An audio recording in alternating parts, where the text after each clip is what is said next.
we have this vote right now in the Democratic caucus to see, among others, who will be the chair of the Oversight Committee, either AOC or Pelosi's pick.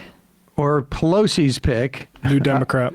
New Democrat, Jerry Connolly, at a sprite 74 years old with esophageal cancer.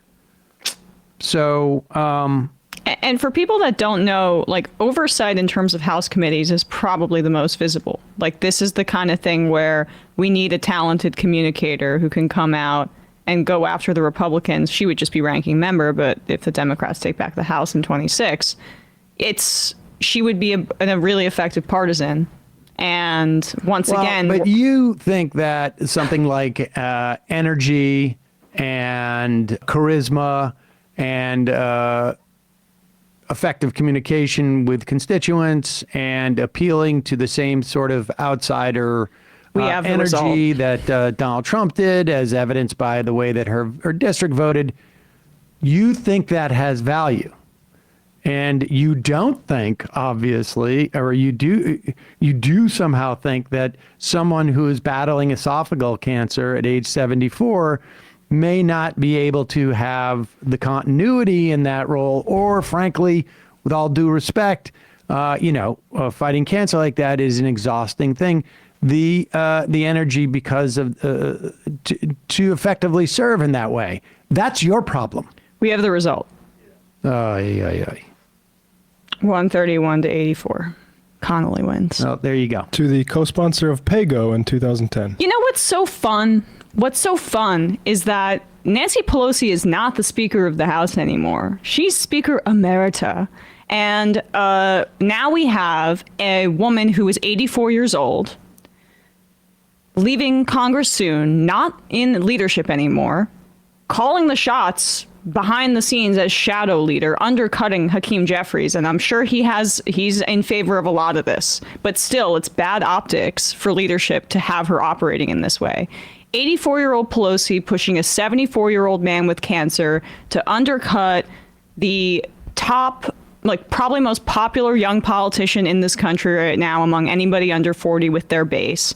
After we were in this situation with Donald Trump getting reelected because an 81-year-old Joe Biden refused to step aside and have a primary process for a new, fresh face of the party that undercut the prospects of having that happen, clung on to power and gave us another Trump term.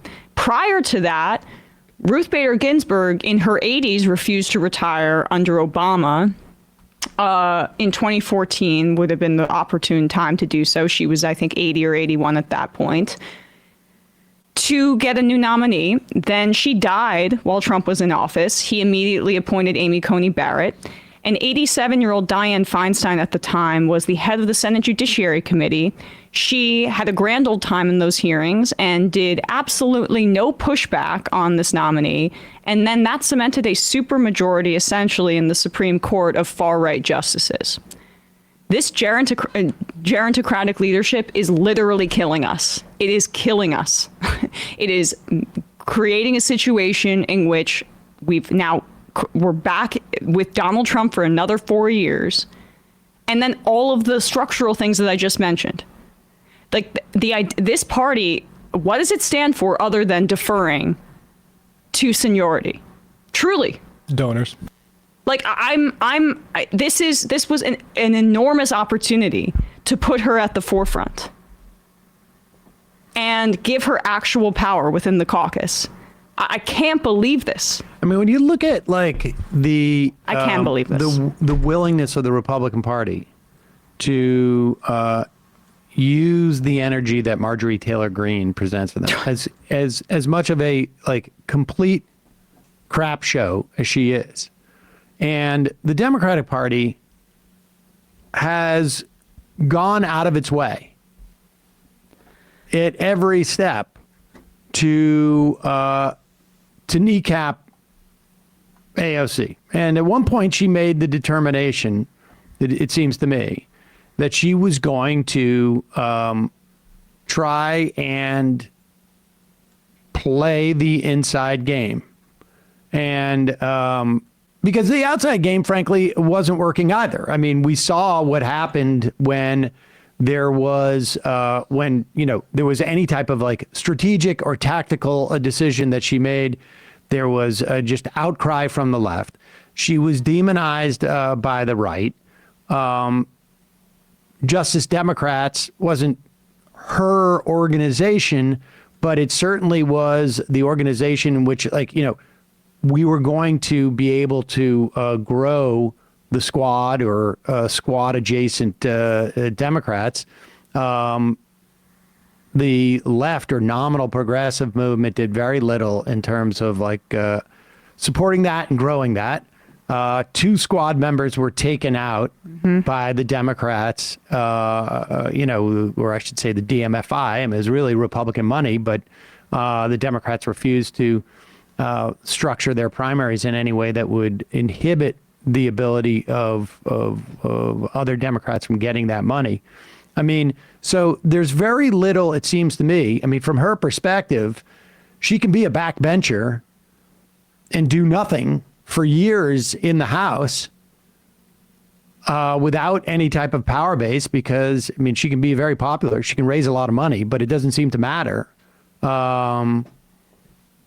At least in terms of getting power within the Democratic caucus, passing legislation. There's only so much the bully pulpit is worth anything. I mean, at one point, Bernie Sanders proved that to a degree. Well, I mean, Bernie Sanders was not as high profile as she was, but he languished in the House for literally, I think it was 2 decades, and I think she made a strategic decision to do something different, to try and work within the context of the institution to amass some power. And it appears that that hasn't worked. Well, it certainly hasn't worked up to this point. And it's unclear, I don't know. I mean, the difference between her and Marjorie Taylor Greene is Marjorie Taylor Greene inherited a contracting company and was basically a millionaire. AOC's politics challenged the donor base. So there's a complete lack of symmetry here. Oh, without a doubt. Yes. I mean, but that's the case with all the Republican, situations for the most part. There is a consistent, the incentive structure is completely lined up. And how rich is Pelosi right now? Yeah. I mean, what else is there to say? I mean, I don't want to wish ill on anybody, but, esophageal cancer is very difficult. And maybe there'll be an opportunity for AOC sooner than later, but who knows? But this is a real missed opportunity. And I know it's the donor base, and then that's what it is. And this kind of ossified leadership, and Pelosi still hating her for probably taking out her guy, Joe Crowley, who was her number 3, or occupying her office during the Green New Deal protests, which I was there for. It was a very exciting time. She's now played ball, and she's not getting rewarded because of exactly what Matt just said, because she is a challenge to that donor base. And so I don't understand how they can expect, when there's all this conversation about losing maybe Gen Z and younger people, and there's no enthusiasm about the Democratic Party. A lot of those kids just remember Trump.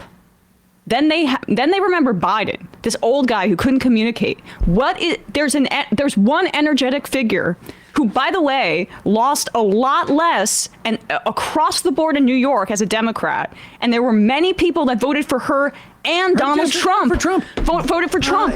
But wait. Majority Latino. Cue up number 8. Are you telling me this guy's not charismatic? But let me just finish my point. It was a majority Latino district. Also, she has the ear of young people and Latino voters, who are the 2 groups that Democrats lost in this election. All right. That's my concern, is that they recognize her as outside of the party. That's why she was benefited with that split vote. And if you want a bright lining, is that she's not going to be perceived as on the party, because they're stamping dirt in her face every chance they get. With all due respect to voters in general, they don't have a sense of where she sits on one of these committees. But I think inside or outside they do. I think what it is, any more than people Donald Trump is not an outsider. I mean, it's an aesthetic. It's an aesthetic. And but she'd be visible on Oversight. She's visible. She had that aesthetic and does have it. She has that aesthetic, and being chair of the House Oversight Committee wouldn't, I think, inhibit that at all, frankly. But here is the... this is the guy who's going to be one of the big faces of the Democratic Party in opposition, and tell me that this isn't going to resonate. I'm so inspired right now. How are you feeling going into the vote? Good. Good. Yeah? Sir, what's your time? Franklin Delano Roosevelt. Oh. He was president 4 times. Are Right. you So what's your case for why you leave? That's what this meeting's about. Do you have the vote locked in, sir? I'm not. I never count my chickens till they're hatched. Congressman, if you lose the steering vote, will you contest it in I don't caucus? intend to lose. There you go. Well, he didn't lose. Good stuff. And Dave Weigel pointed out that invoking of FDR running for a 4th term is pretty bad because he was also sickly and he died a few months into his fourth Yep. term. Chop that up and put it on TikTok. They're going to love Connolly. It also is pretty ironic that his main booster, Nancy Pelosi, literally had to get her hip replaced in Luxembourg on a Codell trip to commemorate the 80th anniversary of the Battle of the Bulge.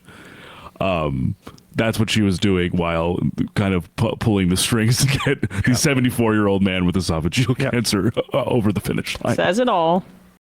Hey, folks, don't forget to hit the subscribe button and check out our daily show. We do it every day at 12 p.m. Eastern for about 2.5 hours. We even take phone calls.